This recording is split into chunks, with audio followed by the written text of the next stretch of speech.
It's always fun when a feminist pretends to address the manosphere.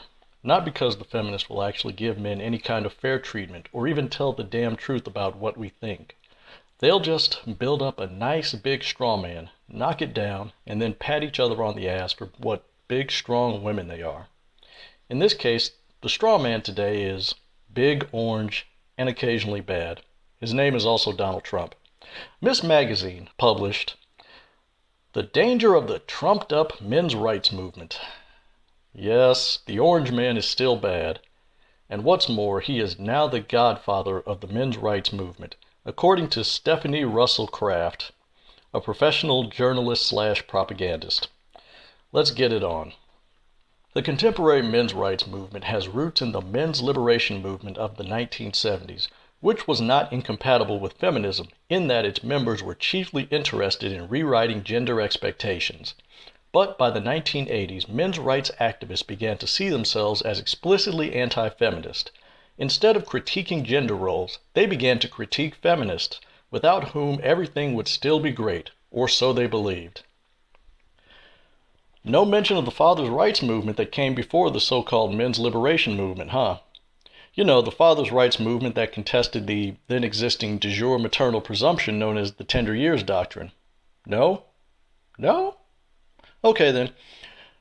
Stephanie Russell Kraft is doing what feminists usually do, and that's making only half of an argument.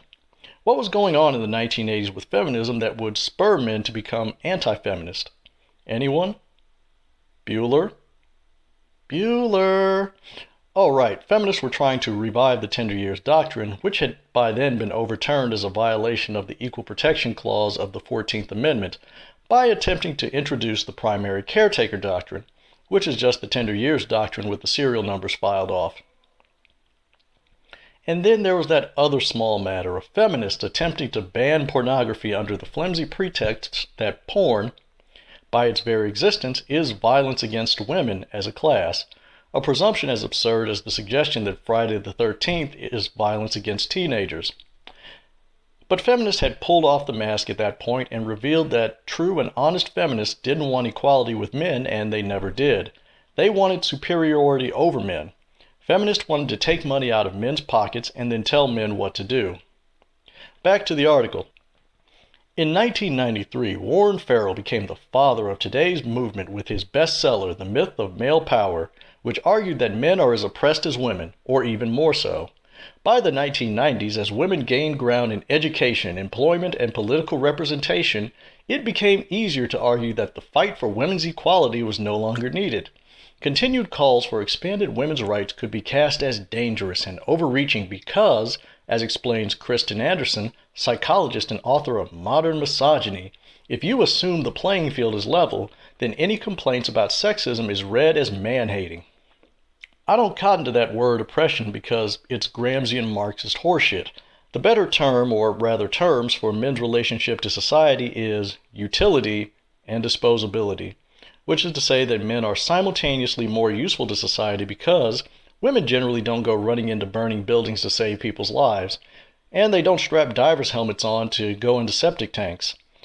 We are also disposable to society because another man is almost always waiting in the wings to take our spot.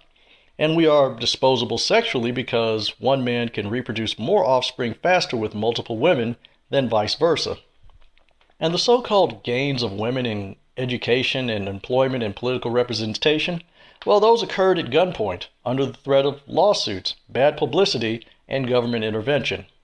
Back to the article. Men's rights groups espouse what could be considered an upside-down version of feminism.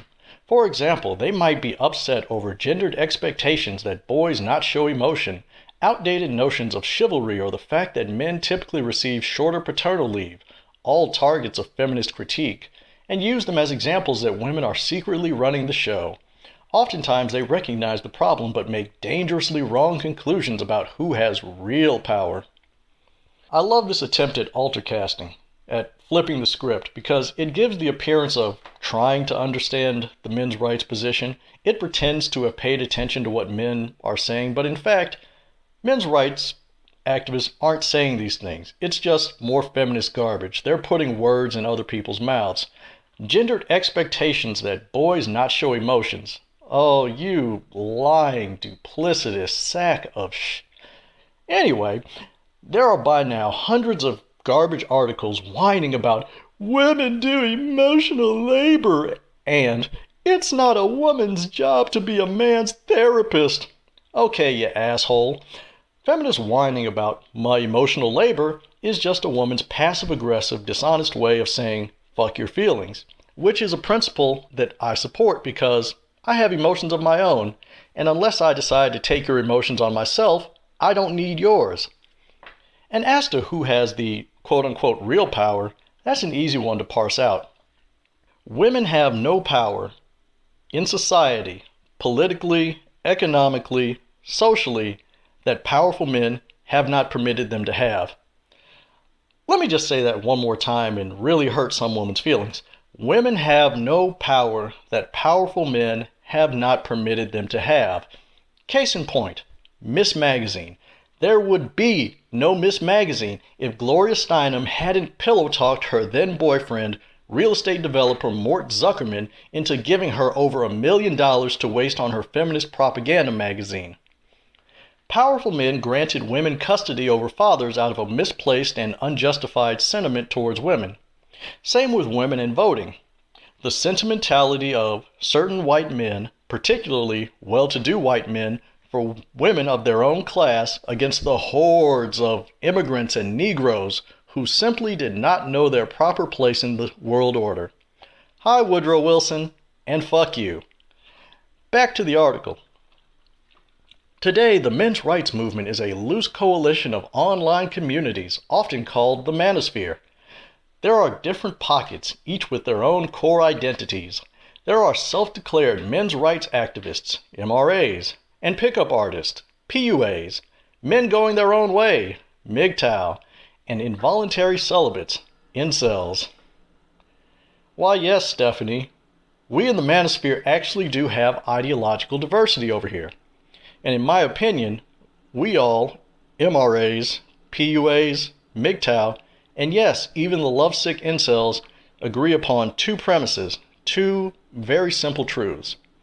One, that men and women are fundamentally gynocentric.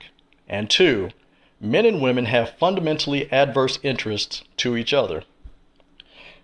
The adverse interest is that women want to get as many resources as possible while giving up as little sex as possible, while men want to get as much sex as possible while investing as little time and as few resources as possible. And in the Manosphere, our ideological diversity is that, based on our different responses to becoming aware of those truths, we arrive at different conclusions, different plans of action. Now, what's interesting is that MRAs have a solution, PUAs have a solution, MGTOW have a solution, but incels haven't really developed an actual solution to what our former comrades in the East called Женский вопрос, or in English, the woman question. But when that philosophical/charismatic incel leader finally appears with a solution in hand, it might be a problem for some people. The black pill could very easily turn into the black hand, and if your history teacher taught you right, the black hand helped start a world war. Just something to keep in mind. Back to the article. Anti-feminism has long been a unifying force on the far right, bridging some of the gaps between groups such as white nationalists and evangelical Christians. Because of this, men's rights groups are often a gateway to other violent ideologies that blend misogyny and racism, anti-Semitism, transphobia, and more. There is a particularly strong correlation between misogyny and white supremacy, an ideology with a deep history of violence against African Americans and immigrants. And feminism is an ideology with a deep history of violence against African Americans. You know all those lynchings from the white women who said, "He raped me, he looked at me wrong." Yeah, shut the fuck up. But now that I think about it, this actually deserves a closer look. Now, anybody who's played in the sandbox with the intersectional cultist knows that one of their axiomatic delusions is that all oppressions are intersectional. Therefore, all of the oppressed, the wretched of the earth, the lumpen proletariat, must join together in a grand coalition of the woke and put the oppressors to death. Well, if all oppressions are intersectional, what must all oppressors be? intersectional. So, in the sick intersectional mind, it would make perfect sense that a men's rights activist has no meaningful difference from a Christian, a white nationalist, a pro-lifer, or anyone else. For all of their mewling about diversity, the intersectional have a fundamentally Monarchian worldview. You are either one of the oppressed and on the side of good, the right side of history, or you are one of the oppressors and on the side of evil, to be cast into the lake of fire to burn forevermore. Back to the article. Individual men are often enticed into the manosphere by what they see as an explanation for their personal unhappiness. Too often, it's women. Their websites are like wildlife refuges for misogynist ideas, wrote journalist David Newart in his recent book, Alt America, The Rise of the Radical Right in the Age of Drumpf. Well, Stephanie, I would hope that we lowly men could be forgiven for the theory that a particular woman, or women in general, might be the cause of our personal unhappiness, especially when so many of you seem to take such malicious delight in attempting to make us unhappy, or, as you put in your feminist literature, decentering us. Hashtag male tears. But it's kind of hypocritical for any feminist to ever lay at the feet of any man the charge that we are enticed into the manosphere by personal unhappiness, when in fact, preying on the personal unhappiness of women is the stock and trade of feminists, going back to the Soviet Union's Women's Department's agitation of Muslim women against men in Central Asia. If you want some more information on that, read Gregory Masel's book, The Surrogate Proletariat. But to draw an even brighter line, look to Carol Hansich, author of the famous essay and feminist axiom, The Personal is Political, who credited Fansion, a book by American Marxist William Hinton, with the second-wave feminist adoption of a Maoist tactic called suku, or bitterness speaking, to recruit women into feminism. Here's a statement Hansich gave in 1999 about Hinton and bitterness speaking.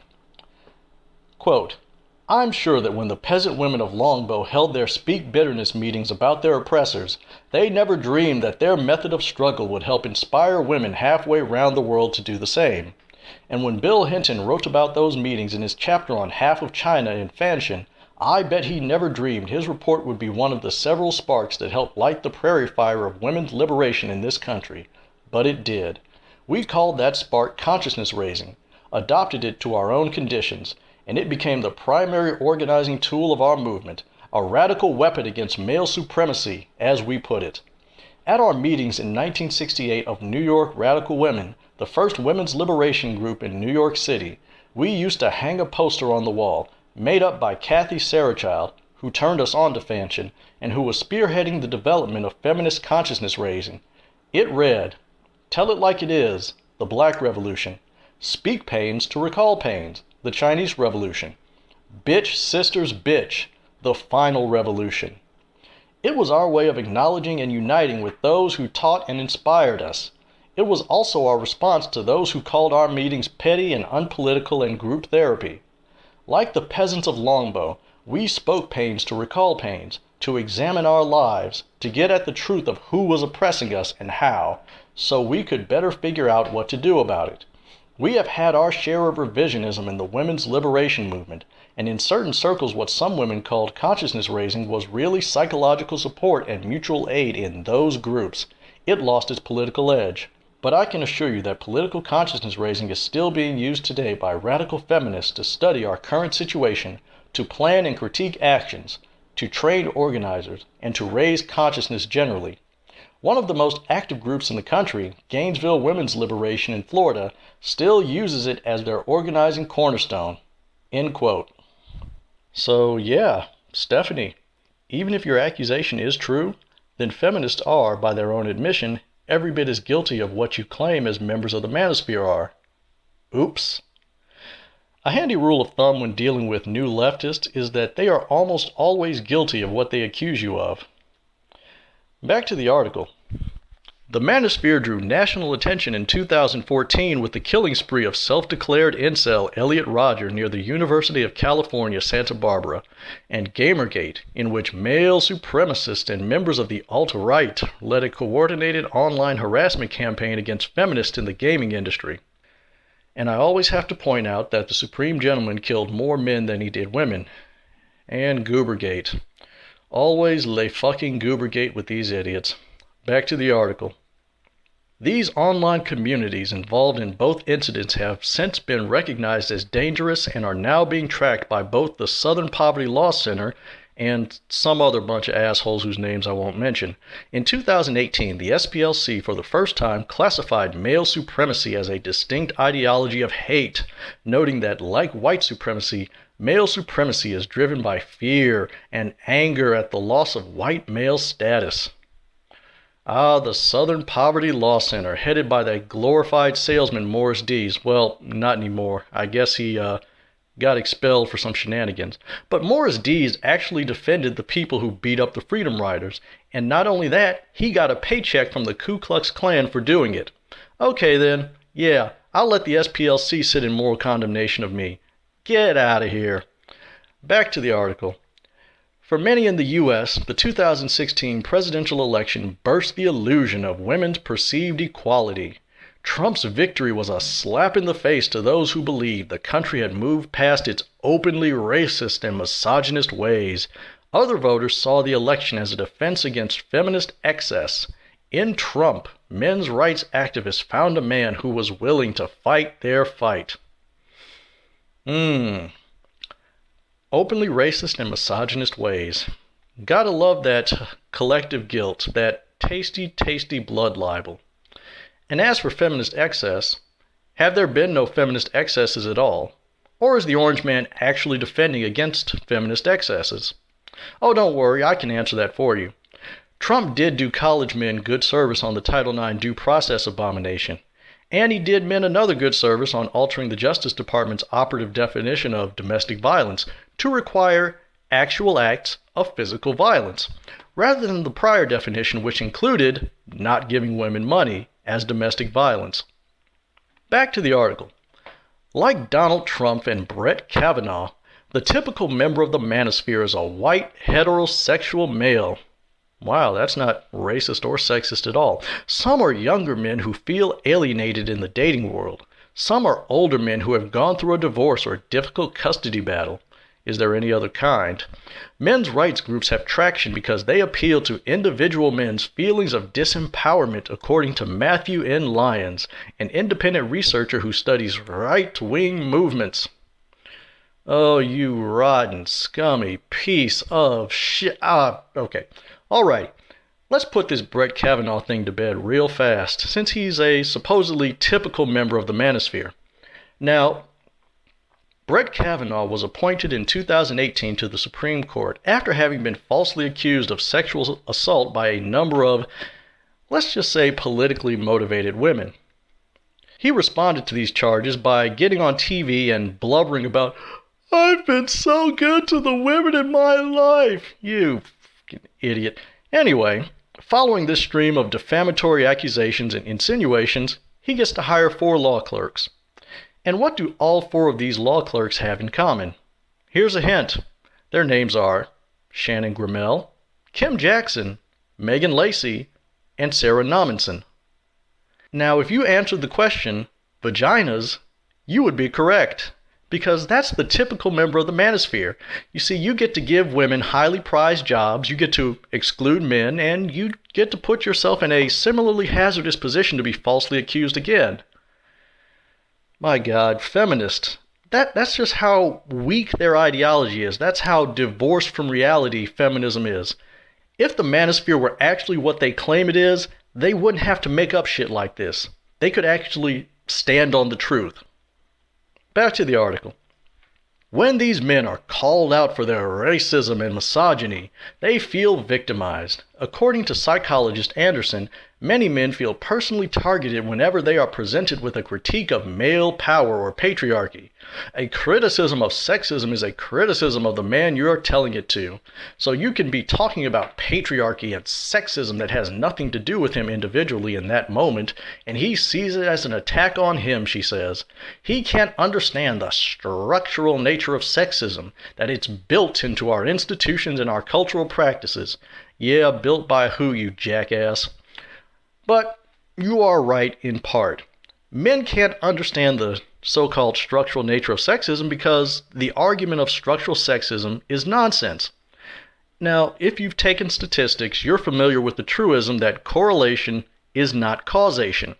Well, for feminists, that's sexist, because any statistic in which fewer women are present than men, the only answer must be structural sexism. Easy answer. The most notable example is gender pay gap. Now, feminists have whined about however many cents on the dollar women supposedly make less than men.